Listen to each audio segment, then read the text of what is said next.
assuming we have generated a plan, the next question is, what do we do with this plan? What happens after we have planned? Now, you may think execution is the obvious answer, but there may be other things. For example, we may have generated multiple plans as options that we want to consider, in which case the next step would be to evaluate these plans according to some different criteria, and then select a plan, possibly for execution. But we may also have scenarios where we hope that we will never have to execute those plans. For example, when we come up with emergency response plans. In this case, the planning is really just for preparedness. But the most common thing we do after planning is probably plan execution. And my colleague Austin Tate talked about planning and plan execution in the context of real applications earlier this week. So all I need to give you now is probably a brief reminder. Here's a slide that I've used before and that describes our model of plan execution.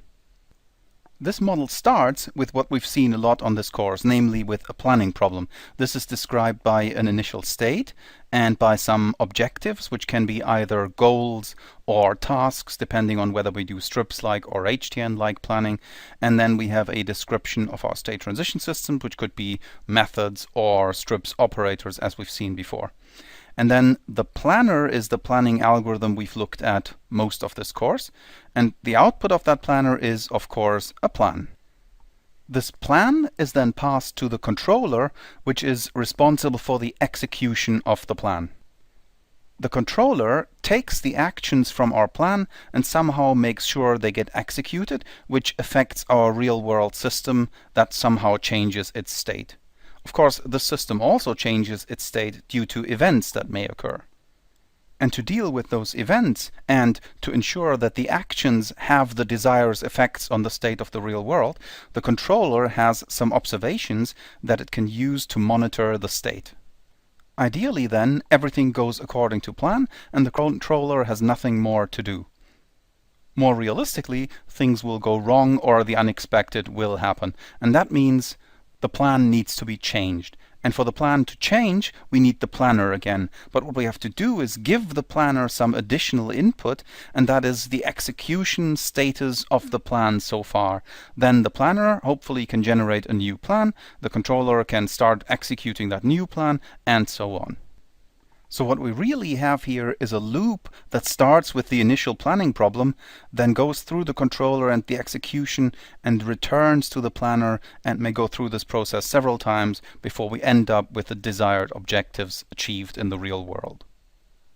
And to answer my question then, what comes after we plan? Well, the answer is simply more planning. Namely, when things go wrong, we need to do either plan revision, which means we take our existing plan and change parts of it to deal with deviations between the description of our system and the actual system that we are manipulating. Or we can throw away the old plan and start replanning from scratch. One of the issues with the model I just showed you in the previous slide is that there was just a single planner and a single controller. More realistically, however, is a scenario where we have multiple agents, that is, multiple agents which are executing the plan, multiple agents which are controlling the execution, and even multiple agents that are generating the plan. And this, of course, leads to a number of additional problems during plan execution. And one of the problems is that if we have multiple agents execute the actions in a plan, then these actions need to be coordinated between the different agents. As a simple example, remember that our plans contained ordering constraints between different actions. Now, if we assign two actions that are ordered with respect to each other to two different agents, then during plan execution, these two agents need to make sure that first one action is executed and then the other action is executed by the other agent. That means the second agent needs to know when the first agent has finished its activity. So ordering constraints lead to a coordination problem immediately. A similar problem arises when actions use shared resources that have a limited capacity. Again, we need to coordinate the actions if they are assigned to different agents, such that they will never exhaust the capacity that is available. And of course, we may have joint actions. You remember the example earlier from two agents lifting a table with objects on it. The lifting of the table needs to be started and finished together, or the objects will fall off the table. And again, this requires coordination between the two agents. And the most common way to solve coordination problems is, of course, communication between the different agents involved. And the way this is done is that we start with a plan as we've seen it so far, and then we assign the actions in that plan to different agents. And then what we have to do is amend the plan with communication actions that are required for the coordination of the different activities in the plan. So we add more actions to the plan, communication actions, to make sure the execution may go well.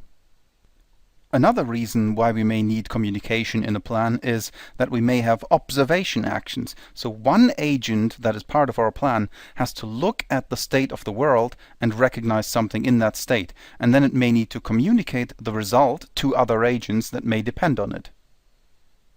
But however well we prepare our plan, it can always still go wrong, and that means we have execution failure somewhere in our plan. And the question then is, how can we recover from this failure if we have multiple agents executing the plan? And the easiest way to recover from failure would of course be local plan repair. So if we can modify the plan locally so that only the agent that experienced the failure can somehow fix its part of the plan without affecting other parts of the plan assigned to other agents, then we wouldn't have to talk to other agents before we continue the execution. But often a plan cannot be fixed locally and requires some global change to the plan. That is, a change that affects other agents that have to execute actions in the plan. And then the problem is to propagate those changes through the plan and to other agents.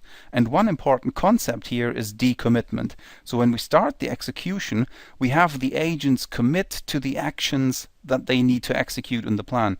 And when things go wrong, they may need to decommit from these actions, and we need to handle this somehow. So, as you can see, there are many problems that may arise during multi-agent plan execution, and all these need to be addressed if we successfully want to execute our plans with multiple agents.